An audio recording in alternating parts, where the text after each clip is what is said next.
ॐ भूर्भुवः स्वः तत्सवितुर्वरेण्यं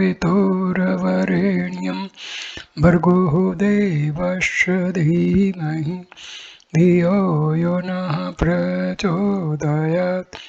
ॐ शान्ति शान्ति शान्तिः.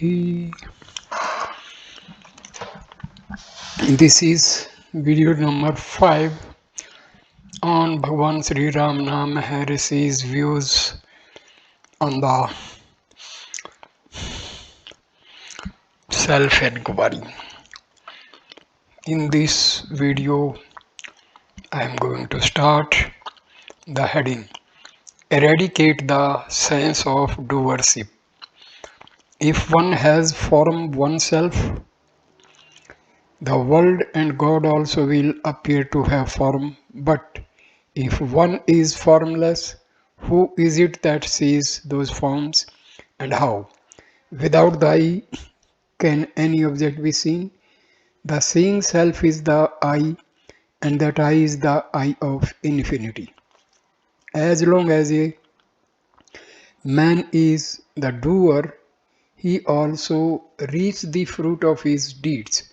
But as soon as he realizes the self through enquiry as to who is the doer, his sense of being the doer falls away, and the triple karma is ended. This is the state of eternal liberation. The end of the path of jnana is to know the truth that the I is not different from the Lord, Isvara, and to be free from the feeling of being the doer, Kritritva, Ahankara. Whatever one does, one should do without the egoity I. If one acts in that way, all will appear as of the nature of Shiva. The end of the path of jnana is to know the truth that the I is not different from the Lord, Isvara, and to be free from the feeling of being the doer, Kritritva, Ahankara. As long as a man is the doer, he also reaps the fruit of his deeds. But as soon as he realizes the self through enquiry as to who is the doer, his sense of being the doer falls away, and the triple karma is ended. This is the state of eternal liberation. The old vasanas pertaining to the body, mind, and so on are destroyed. Being free from body consciousness, one never has the sense of doership. Since such a one has no sense of doership, his karma, it is said, is completely destroyed. As nothing but the self exists, no doubts arise for him. Remove the obstacles and the self remains. Concentration, meditation, and all spiritual practices are not performed with the object of realizing the self, because the self is ever present, but of realizing the non-existence of ignorance. Pain and pleasure are to the ego, which is itself imagined. When the ego disappears through constant inquiry into its nature, the illusion of pleasure and pain also disappears, and the self, their source, alone remains. There is neither ego nor ignorance in reality. After negating all of the bodies and organs as not this, that awareness which alone remains, that I am. Investigate and the thoughts cease. What is namely the self will be revealed as the inescapable residue. When one discusses the jiva, individual being of the form ahankara, ego sense, which is the apparent meaning of the word I, what remains merely as the effulgent and conscious Atma, self, which is the implied meaning of the I, is Brahma. The wrong I is the obstruction. It has to be removed in order that the true I may not be hidden. Therefore, what we seek is eternal but not now known due to obstructions. All that we need to do is to remove the obstruction. Ignorance is the obstruction. Get over this ignorance and all will be well. The ignorance is identical with the I thought. Find its source and it will vanish. When the source of the I thought is reached, it vanishes and what remains over is the self. When the world, which is what is seen, has been removed, there will be realization of the self, which is the seer. The seer and the object seen are like the rope and the snake. Just as knowledge of the rope, which is the substrate, will not arise unless the false knowledge of the illusory serpent goes, so the realization of the self, which is the substrate, will not be gained unless the belief that the world is real is removed. Your nature is bliss. Ignorance is now hiding that bliss. Remove the ignorance for bliss to be freed. Atma or Paramatma is that from which the body is born, in which it lives, and into which it finally resolves. As for the Jiva implied in the term I, one realizes its identity with Brahma by removal of obstruction, Badha Samandhi Karanam, through negating the idea of Jiva, just as the man one imagines in a post in a dim light merges in the post on the negation of the idea of its being a man. The I cast off the illusion of I and yet remains as I. This appears to be a paradox to you. It is not so to the Jnani. Take the case of the Bhakta. His I prays to the Lord to unite it with him, which is to surrender. What remains as residuum after this surrender is the eternal I, which is God, the Absolute Paramatman Himself. What has happened to the I, which originally prayed, being unreal, it simply vanished. Concentration, meditation, and all spiritual practices are not performed with the object of realizing the self, because the self is ever present, but of realizing the non existence of ignorance. Every man admits his own existence and does not need a mirror to prove it to him. Existence is awareness, which is the negation of ignorance. Then why does man suffer? Because he imagines himself other than what he in reality is. For example, the body, this, that, and the other.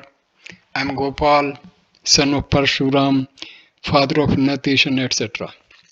In reality, he is the intelligent I am alone, stripped of qualities and superimpositions of names and forms. He must hold on to that existence that he sees in dreamlessly, that lone being Cavalier, even when he is in the waking state. The man of wisdom simply is I am that I am, sums up the whole truth. The method is summed up by be still and know that I am God. What does stillness mean?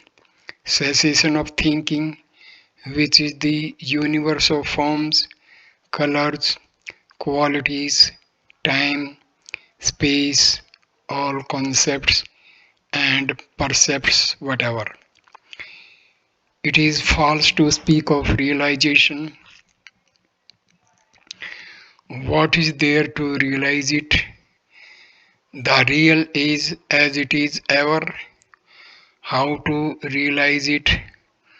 All that is required is this. We have realized the unreal, that is regarded as real what is unreal. We have to give up this attitude.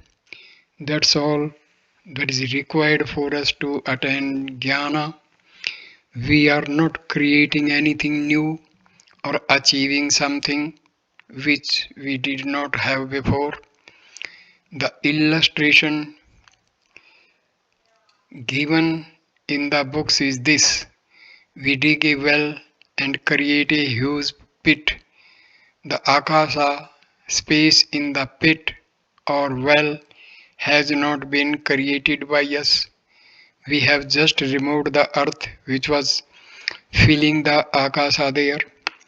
The akasa was there then and is also there now.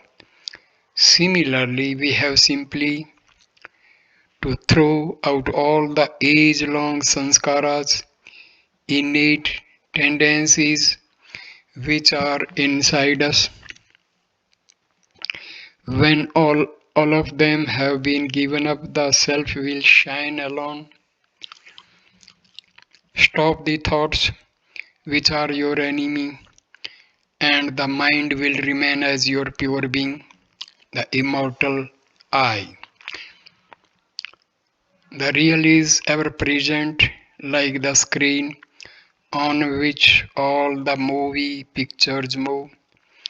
While the pictures are while the pictures appear on it, it remains invisible.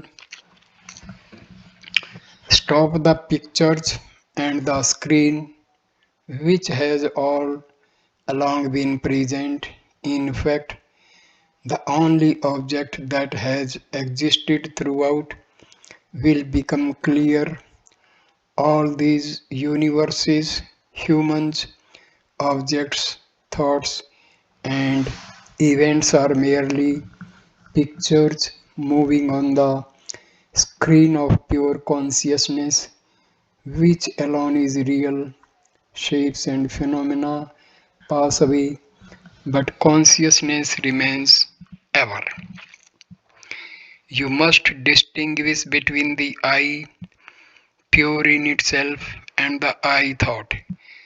The latter being merely a thought, sees subject and object, sleeps, wakes up, eats and thinks, dies, and is reborn. But the pure I is the pure being, eternal existence, free from ignorance and thought illusion. If you stay as the I, your being alone without thought, the I thought will disappear and the delusion will vanish forever. In a cinema show, you can see pictures only in a very dim light or in darkness, but when all lights are switched on, all pictures disappear.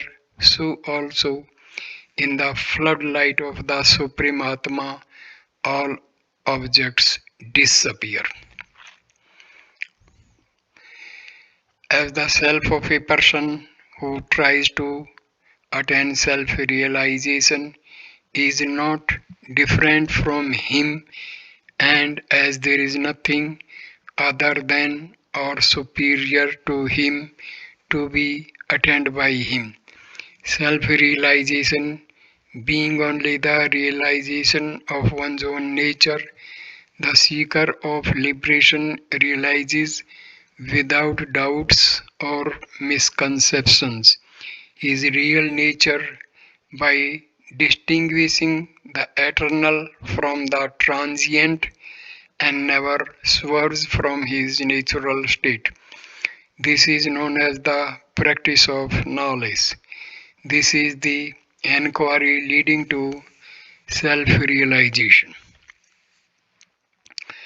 The state of non emergence of I is the state of being that without questing for that state of the non emergence of I and attaining it. How can one accomplish one's own extinction from which the I does not revive? Without that attainment, how is it possible to abide in one's true state, where one is that?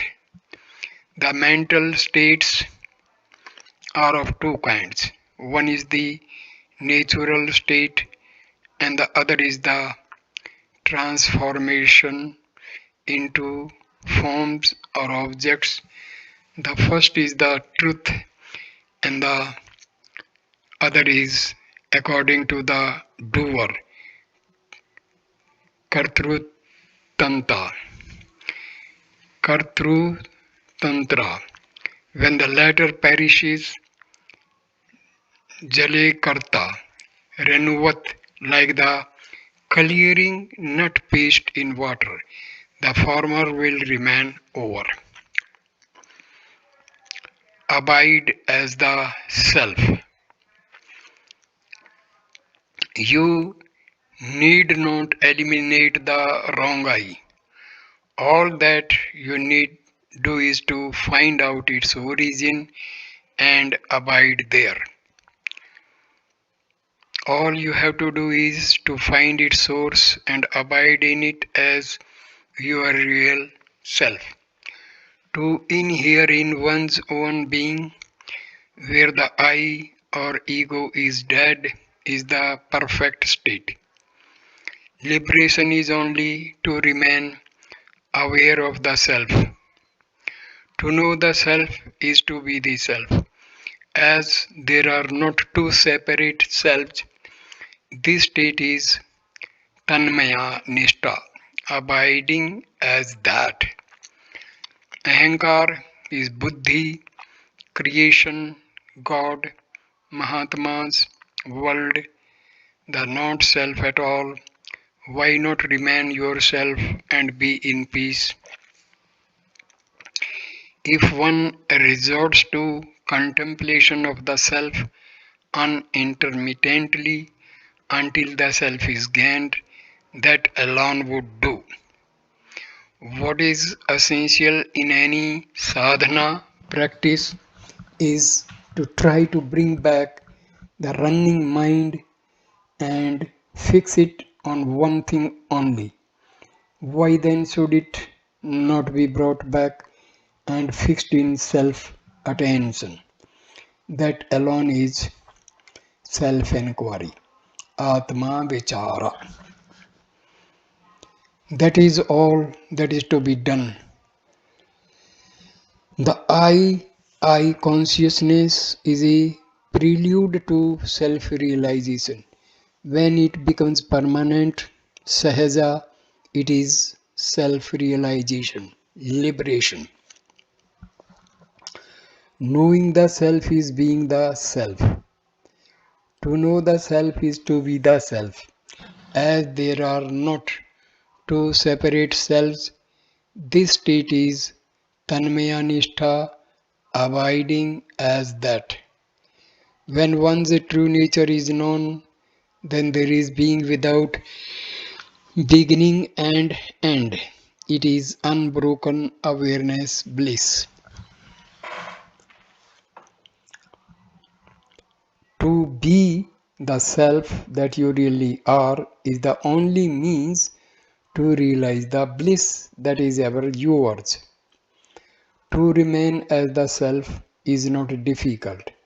This thought of difficulty is the chief obstacle. A little practice in discovering the source of I will make you think differently. The common man is aware of himself only when modifications arise in the intellect. Vijnanamaya kosha. These modifications are transient. They arise and set. Hence the Vijnanamaya intellect is called a kosha or sheath. When pure awareness is left over, it is itself the Chit self or the Supreme. To be in one's natural state on the subsidence of thoughts is bliss. If that bliss be transient, arising and setting, then it is only the seat of bliss, Anandmaya Kosha, not the pure self.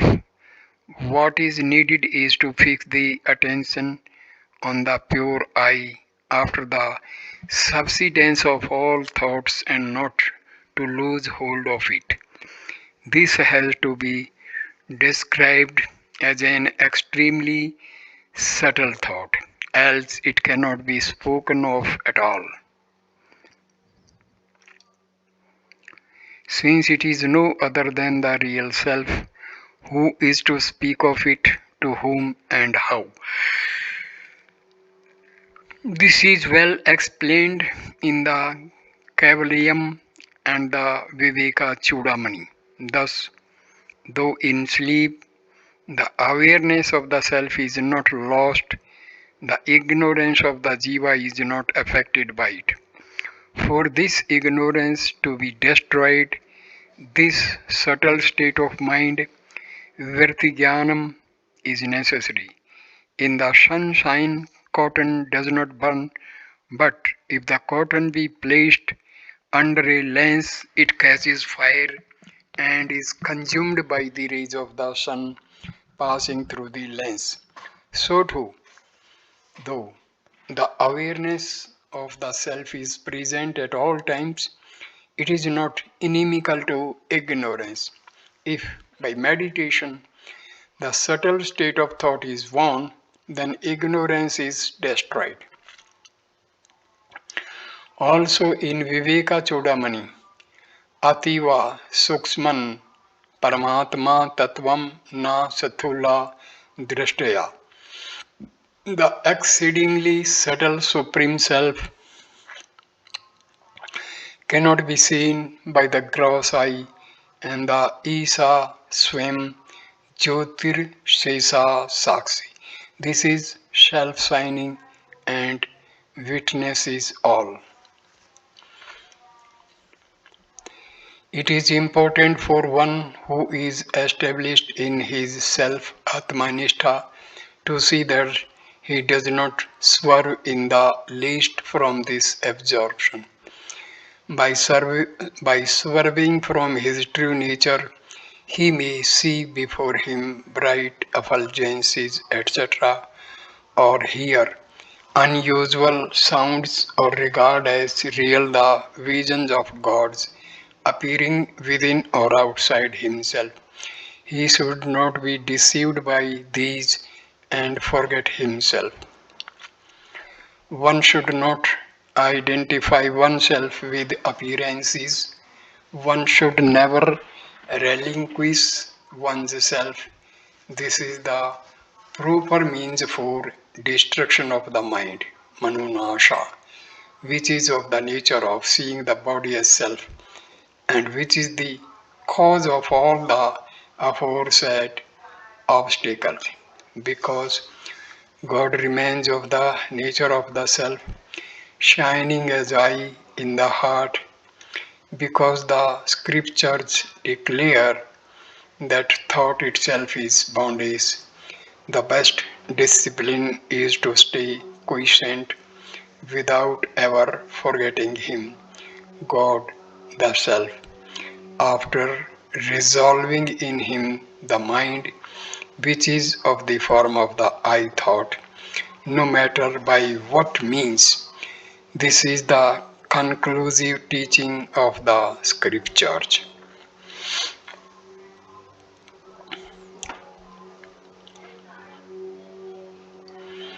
It is the experience of everyone that even in the states of deep sleep, fainting, etc., when the entire universe, moving and stationary, beginning with earth and ending with the unmanifested Prakriti, disappear, he does not disappear. Therefore, the state of pure being, which is common to all and which is always experienced directly by everybody, is one's true nature. Who is this witness? You speak of witness, there must be an object and a subject to witness. These are creations of the mind. The idea of witness is in the mind. If there was the witness of oblivion, did he say, I witness oblivion? You, with your mind, said just now that there must be a witness. Who was the witness? You must reply, I. Who is that I again? You are identifying yourself with the ego and say, I. Is this ego, I, the witness? It is the mind that speaks. It cannot be witness of itself. The whole position becomes thus untenable. Consciousness is unlimited. On becoming limited, it simply arrogates to itself the position. There is really nothing to witness. It is simple being. Without yielding to the doubt, is it possible or not? One should persistently hold on to the meditation on the self. Even if one be a great sinner, one should not worry and weep, oh, I am a sinner, how can I be saved? One should completely renounce the thought, I am a sinner, and concentrate keenly on meditation on the self. Then one would surely succeed. There are not two minds, one good and the other evil. The mind is only one. It is the residual impressions that are of two kinds, auspicious and inauspicious.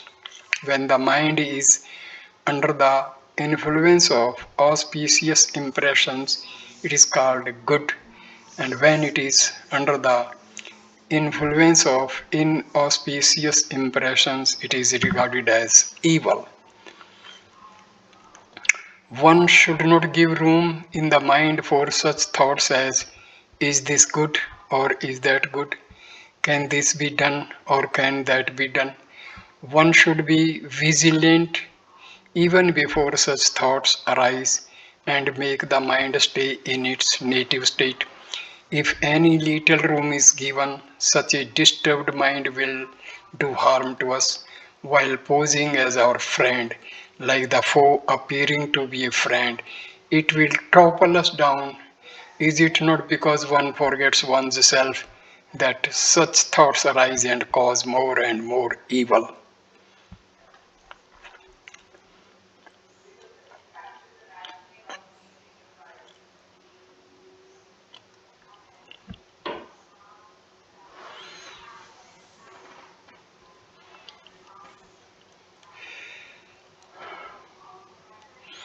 So I complete this video at this stage. Next video number 6 will start with three senses of self must be understood: Jiva, Atma, and Paramatma. Thank you for watching this video. Please like, comment, and share the video and subscribe the channel. Thanks a lot. Namaskar.